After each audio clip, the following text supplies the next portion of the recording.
আলহামদুলিল্লাহ।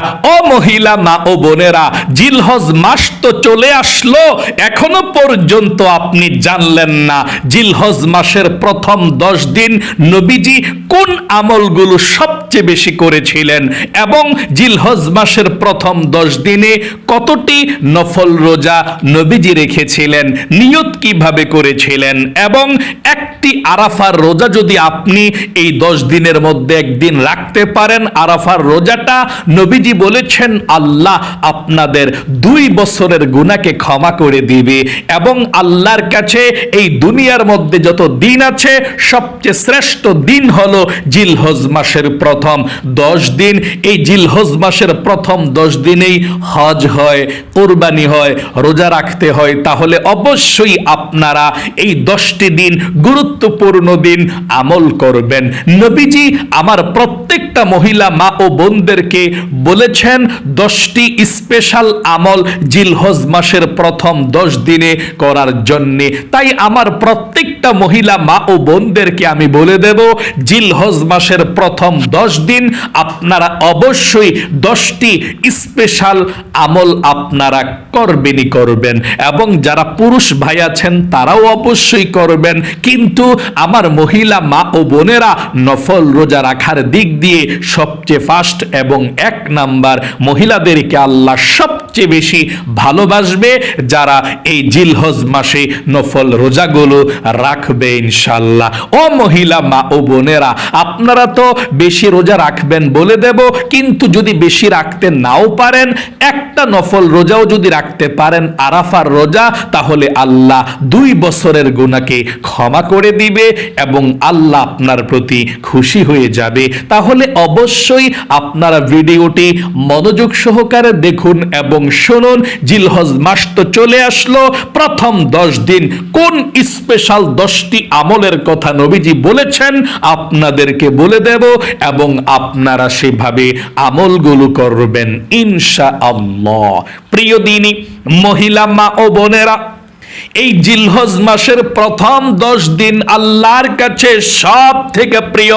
নবীজি বলেছেন মাসের দিক দিয়ে যেমন রমজান মাস শ্রেষ্ঠ, আল্লাহর কাছে সবচেয়ে সম্মানিত, ঠিক দিনের দিক দিয়ে যত দিন আছে 365 দিন বৎসরের মধ্যে, এর মধ্যে সর্বশ্রেষ্ঠ দিন হচ্ছে জিলহজ মাসের প্রথম 10টি দিন।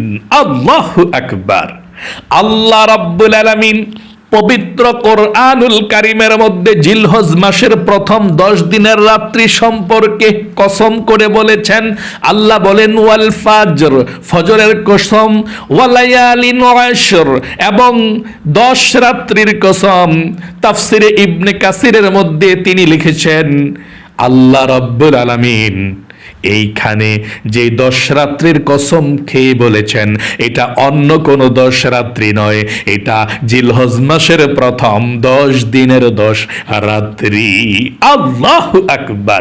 নবীজি বলেছেন আল্লাহর কাছে জিলহজ মাসের প্রথম 10 দিন এবং 10 রাত্রির ইবাদত এত বেশি দামি, অন্য কোন ইবাদতের দাম আল্লাহর কাছে এত বেশি না, যত বেশি জিলহজ মাসের প্রথম 10 দিন এবং 10 রাত্রির ইবাদতের দাম। আল্লাহু আকবার। এবং জিলহজ মাসও কিন্তু সম্মানিত মাস।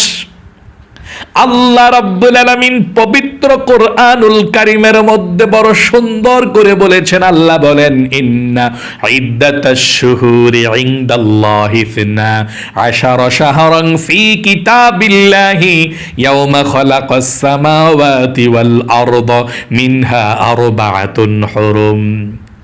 পৃথিবীর শুরু লগ্ন থেকেই মাস হিসাবে গণনার দিক দিয়ে আল্লাহর কাছে 12টি মাস, এর মধ্যে মিনহা আরবাআতুন হুরুম, 4টি মাসকে আল্লাহ অধিক সম্মানিত করেছেন। এই 4টি মাসে যুদ্ধ বিগ্রহ, মারামারি, হানাহানি, রক্তপাত সব কিছুকে আল্লাহ হারাম করে দিয়েছেন, নিষিদ্ধ করে দিয়েছেন। এই 4টি মাসের মধ্যে যুদ্ধ বিগ্রহ, মারামারি, হানাহানি সব নিষিদ্ধ, হারাম। কারণ এই 4টি মাস হচ্ছে ইবাদতের মাস। এই 4 মাসের মধ্যে 1 নম্বরে যেই মাসটা, সেই মাসটার নামই হচ্ছে জিলহজ মাস। খুবই দামি একটি মাস। চলুন তাহলে এক্ষুনি আমরা আমার প্রত্যেকটা মহিলা মা ও বোন আপনাদেরকে বলে দিচ্ছি, জিলহজ মাসের প্রথম 10 দিন নবীজি স্পেশাল 10টি আমলের কথা বলেছেন। আপনি এই আমলগুলো অবশ্যই করবেন ইনশাআল্লাহ। 1 নম্বরে, ও মহিলা মা ও বোনেরা, নবীজি বলেছেন জিলহজ মাসের চাঁদ ওঠার পর থেকে একেবারে 10 তারিখ কুরবানি করার আগ পর্যন্ত আপনার চুল এবং নখ এবং অবাঞ্ছিত পশম আপনি ভুলেও কাটবেন না। তিরমিজি শরীফের হাদিসের মধ্যে এসেছে, যদি কেউ কুরবানি করার নিয়ত করে কুরবানি করবে, তারা যেন জিলহজ মাসের চাঁদ ওঠার পর থেকে নখ এবং চুল অবাঞ্ছিত পশম যাতে না কাটে। নবীজি বলেছেন যদি না কাটে, ঈদের দিন কুরবানি হওয়ার পরে পরিষ্কার পরিচ্ছন্ন করে নখ কাটে, চুল কাটে, তাহলে আল্লাহ রাব্বুল আলামিন তাদেরকে কুরবানি করার সওয়াব আমলনামার মধ্যে লিখে দিবে। একটা কুরবানি করলে যেমন সওয়াব, আল্লাহ তাআলা কুরবানির সওয়াবও আমলনামার মধ্যে অতিরিক্ত দিয়ে দেয়। এবং আপনারা যারা কুরবানি করবেন না, তারাও ইনশাল্লাহ নখ এবং চুল আপনারা কাটবেন না একেবারে। জিলহজ মাসের 10 তারিখ কুরবানি করার পরে আপনারা তখন পরিষ্কার পরিচ্ছন্ন করবেন ইনশাল্লাহ, তখন কাটবেন। তাহলে কুরবানি করার সওয়াব আপনারাও পেয়ে যাবেন ইনশাআল্লাহ। 2 নম্বরে মহিলা মা বোনেরা শুনুন, নবীজি বলেছেন জিলহজ মাসের 1 তারিখ থেকে 9 তারিখ পর্যন্ত রোজা রাখার জন্য। বিশেষ করে নবীজি বলেছেন এত রোজা যদি কেউ রাখতে নাও পারে, একটা রোজা হইলেও রাখবেন, বিশেষ রোজা। সেটা হচ্ছে আরাফার দিনের রোজা। আপনাদেরকে আমি বলে দেব, জিলহজ মাসের 1 তারিখ থেকে 9 তারিখ পর্যন্ত নবীজি 9টি রোজা রেখেছিলেন। আর 10 তারিখে তো কুরবানি, তাই না? কুরবানির দিন, ঈদের দিন রোজা রাখা হারাম। তাহলে জিলহজ মাসের 1 তারিখ থেকে 9 তারিখ পর্যন্ত আপনি রোজা রাখবেন। আমার মহিলা মা বোনেরা সবচেয়ে বেশি নফল রোজা রাখে আল্লাহ মহিলা মা বোনদেরকে সবচেয়ে বেশি ভালোবাসে, কারণ রোজা রাখার মতো সওয়াব অন্য কোনো ইবাদতের মধ্যে নাই। রোজা রাখলে যেমন সওয়াব, আল্লাহ অন্য কোনো ইবাদতের মধ্যে এত সওয়াব রাখেন না। রোজা রাখলে অনেক সওয়াব, এর হাদিয়া আল্লাহ নিজের হাতে আপনাকে দিয়ে দিবে। আল্লাহ আপনার প্রতি সন্তুষ্ট হয়ে যাবে। দুনিয়া এবং আখিরাতে আল্লাহ আপনাকে ভাগ্যবান বানাবে রোজা রাখলে বেশি বেশি করে। তাহলে আপনি জিলহজ মাসের 1 তারিখ থেকে 9 তারিখ পর্যন্ত রোজা রাখতে পারেন, রাখবেন। যারা রাখবেন, নিয়তটা আপনাদেরকে কিভাবে করবেন আমি বলে দেব ইনশাআল্লাহ। যদি আপনি 1 তারিখ থেকে নিয়ে 9 তারিখ পর্যন্ত রোজা রাখেন, সবগুলো নিয়ত একই রকম হবে, শুধুমাত্র আরাফার দিনের রোজার নিয়তটা অন্যরকম হবে। আমি বলে দিচ্ছি, আপনারা দোনোটা নিয়তি আপনাদেরকে আমি বলে দেব। আরাফার রোজার কথাটা বলি, তারপরে নিয়তটা বলে দেব ইনশাআল্লাহ। যদি আপনি এই 9টি রোজা রাখতে না পারেন, যে হুজুর আমি তো 9টি রোজা রাখতে পারবো না, আমি কম রাখতে পারবো, তাহলে আপনি 2টা 3টা 4টা 5টাও রাখতে পারেন, সমস্যা নাই। কম পক্ষে নবীজি বলেছেন তোমরা অবশ্যই আরাফার দিনের রোজা রাখতে চেষ্টা করবা, কারণ 9 জিলহজ আরাফার দিন আরাফার রোজাটা যদি রাখতে পারো, তাহলে আল্লাহ তোমাদেরকে 2 বছরের গুনাহকে ক্ষমা করে দিবে।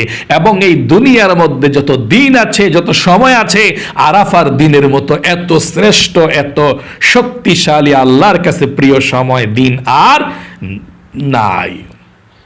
তাহলে যদি আপনি একটি আরাফার রোজা রাখতে চান, 9 জিলহজ আরাফার রোজাটা রাখবেন। কত তারিখে? 9 জিলহজ। আচ্ছা, 9 জিলহজ কিবারে পরে, কত তারিখে পরে, এটা বের করা একদম সহজ। যদি আপনি একটি রোজা রাখেন আরাফার দিনের রোজা, তাহলে একটা যদি রাখতে চান 9 জিলহজ আরাফার রোজা, তাহলে ঈদের আগের দিনের রোজাটা রাখবেন। ঈদের আগের দিনের নবীজি বলেছেন 9 জিলহজ আরাফার রোজা রাখো। আপনারা পৃথিবীর যে কোনো প্রান্তে থাকেন, সেখানে 9 তারিখ হলেই আরাফার রোজাটা রাখবেন।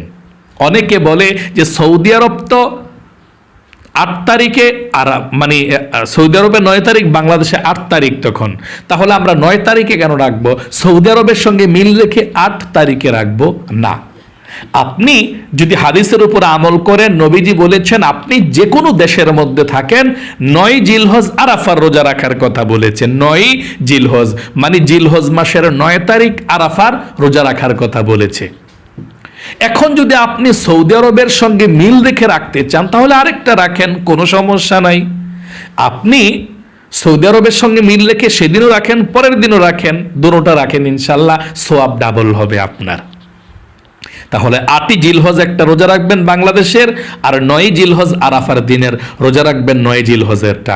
সৌদির সঙ্গে হয়ে গেল, বাংলাদেশের সঙ্গেও হয়ে গেল। যদি একটা রোজা রাখেন 9 জিলহজ আরাফার একটা রোজা, ঈদের আগের দিনের রোজাটা রাখবেন 9 জিলহজ, 10 তারিখে তো ঈদ। আর যদি 2টা রোজা রাখেন সৌদি আরবের সঙ্গে মিল রেখে, ঈদের আগের 2 দিন, ঈদের আগের দিন একদিন, এর আগের দিন একদিন, ঈদের আগের 2 দিন রোজা রাখবেন। 8 জিলহজ 9 জিলহজ 2টা আরাফার দিনের রোজা। দুটোটা রোজার নিয়ত একই হবে।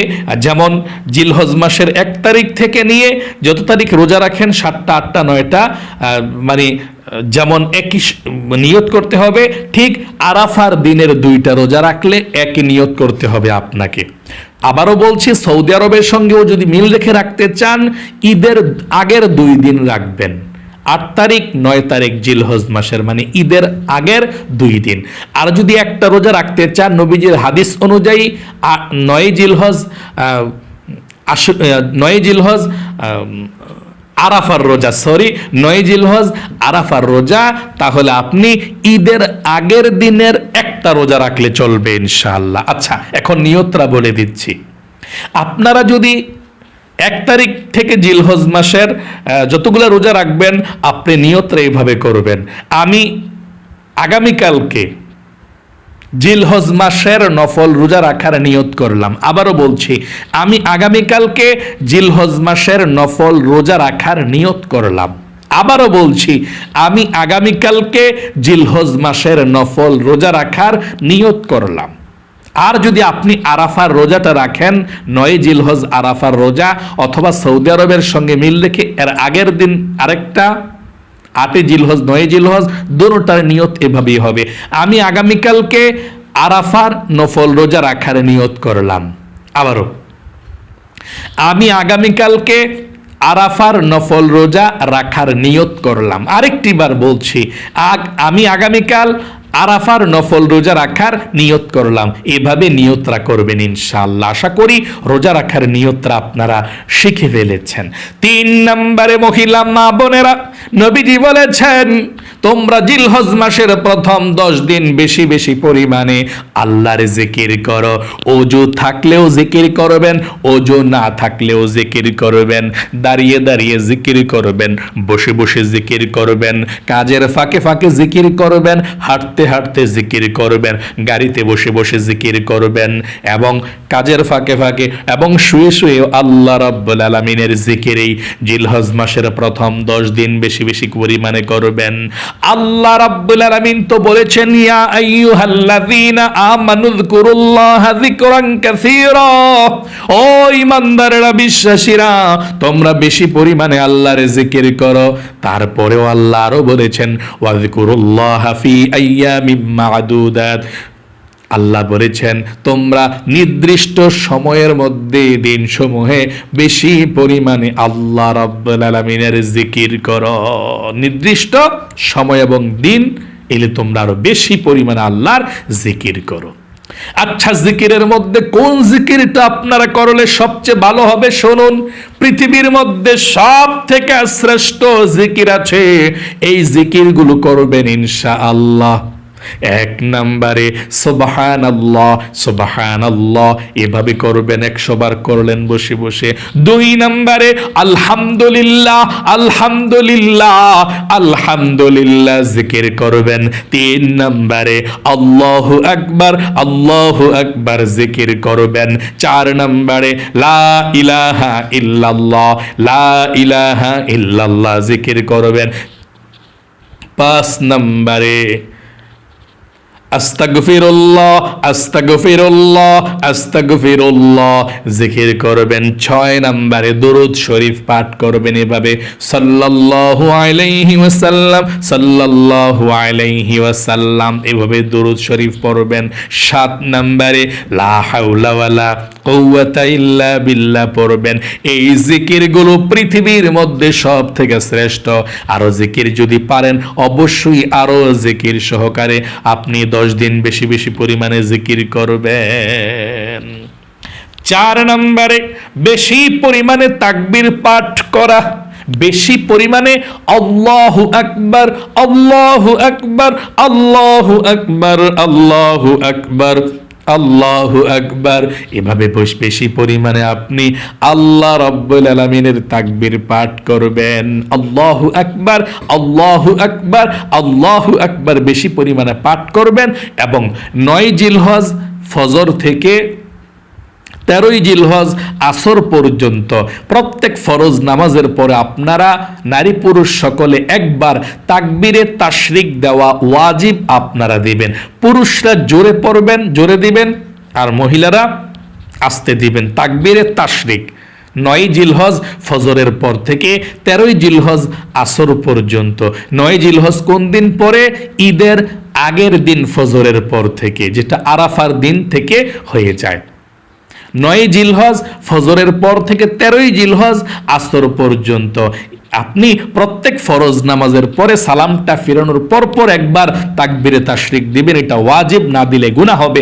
সালামটা ফিরানোর পর ফরজ নামাজের আপনি সাথে সাথে বলবেন আল্লাহু আকবার লা ইলাহা ইল্লাল্লাহু আল্লাহু আকবার ওয়ালিল্লাহিল হামদ। আর মহিলারা আস্তে আস্তে আল্লাহু আকবার লা ইলাহা ইল্লাল্লাহু আল্লাহু আকবার ওয়ালিল্লাহিল হামদ। এভাবে মহিলা মা বোনের আস্তে আস্তে দিবেন, যাতে পরপুরুষের কানের মধ্যে না পৌঁছে। আস্তে আস্তে দিবেন ইনশাআল্লাহ।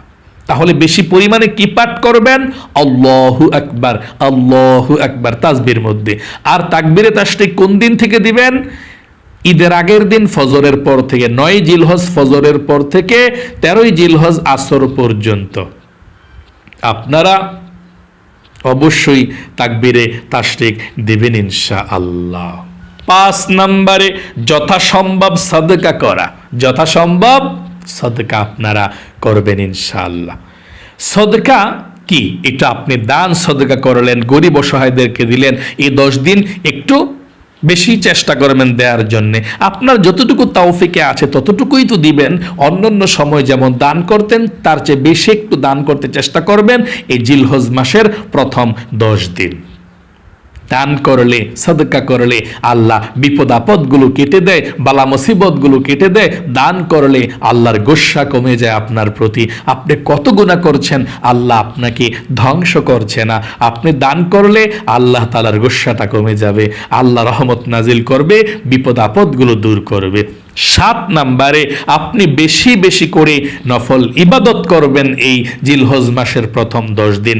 নবীজি বলেছেন আপনি তাহাজ্জুদের নামাজ পড়তে পারেন, আওয়াবিন নামাজ পড়তে পারেন, ইশরাকের নামাজ পড়তে পারেন, তাহিয়াতুল উযু নামাজ পড়তে পারেন, তারপর সালাতুত তাসবিহ নামাজ পড়তে পারেন, তাওবার নামাজ, আপনি যত নামাজ আছে আপনি বেশি পরিমাণে নফল নামাজগুলো পড়বেন ইনশাআল্লাহ এই জিলহজ মাসের প্রথম 10 দিন। 8 নম্বরে আন্তরিকভাবে আপনি আল্লাহর কাছে তাওবা করতে হবে। আপনি যখনই মুনাজাত করবেন আল্লাহর কাছে, আপনি তখনই আন্তরিকভাবে তাওবা করবেন, ইস্তিগফার পাঠ করবেন, বেশি বেশি ক্ষমা চাইবেন আল্লাহর কাছে। আপনি আল্লাহর কাছে মাফ চাইবেন, আল্লাহ তুমি আমাকে ক্ষমা করে দাও, মাফ করে দাও, তারপর আস্তাগফিরুল্লাহ আস্তাগফিরুল্লাহ আস্তাগফিরুল্লাহ, এভাবে আপনি তাওবা পাঠ করবেন ইনশাআল্লাহ। তারপরে অবিরত দোয়া করতে থাকা, আপনি বেশি পরিমাণে দোয়া করবেন। এ 10 দিন দোয়া কবুল হয়। হাজী সাহেবরা মক্কা মদিনায় চলে যায়, মীরা আরাফাতে অবস্থান করবে, মিনাতে যাবে, মক্কা মদিনায় আছে, আল্লাহর রহমত বর্ষিত হচ্ছে। আপনি যদি বেশি পরিমাণে দোয়া করেন এই 10 দিন, যখনই সুযোগ পাবেন, জিকির করার পরে, কোরআন পড়ার পরে, নামাজ পড়ার পরে, অথবা কোনো কিছুই পড়েন না, শুধু বসে আছেন, দুরূদ শরীফ একবার পড়ে তারপর আপনি মুনাজাত করবেন আল্লাহর কাছে। সবার জন্য, পরিবার সংসারে, ঘরের জন্য, নিজের জন্য, মুরব্বী যারা অন্ধকার কবরে আছে সবার জন্য আপনি দোয়া করবেন, সব সময় দোয়া করবেন, একটু পর পর ইনশাআল্লাহ। তারপরে সামর্থ্য থাকলে 9 নম্বরে আপনি হজ করবেন। নবীজি বলেছেন যাদের সামর্থ্য আছে হজ করলো না, সে ইহুদি হয়ে মারা যাক, নাসারা হয়ে মারা যাক, খ্রিস্টান হয়ে মারা যাক, সেটা আমার দেখার বিষয় নাই। কারণ সে টাকা পয়সার মালিক ছিল, আল্লাহ তাকে দিয়েছে, সে হজ করে না, উমরাও করে না, তাকে আমি চিনি না, নাউজুবিল্লাহ। তাই অবশ্যই টাকা পয়সা থাকলে আপনি এই জিলহজ মাসের মধ্যে হজ করতে হয়, আপনি হজ করবেন একবার ইনশাআল্লাহ। 10 নম্বরে সর্বশেষ, সামর্থ্যবান হলে আপনি কুরবানি দিবেন। নবীজি বলেছেন যদি আপনি সামর্থ্যবান হন, কুরবানি দেন, তাহলে আল্লাহ কুরবানির পশুর প্রত্যেকটা পশমের পরিবর্তে একটা একটা নেকি আমল নামায় লিখে দিবে।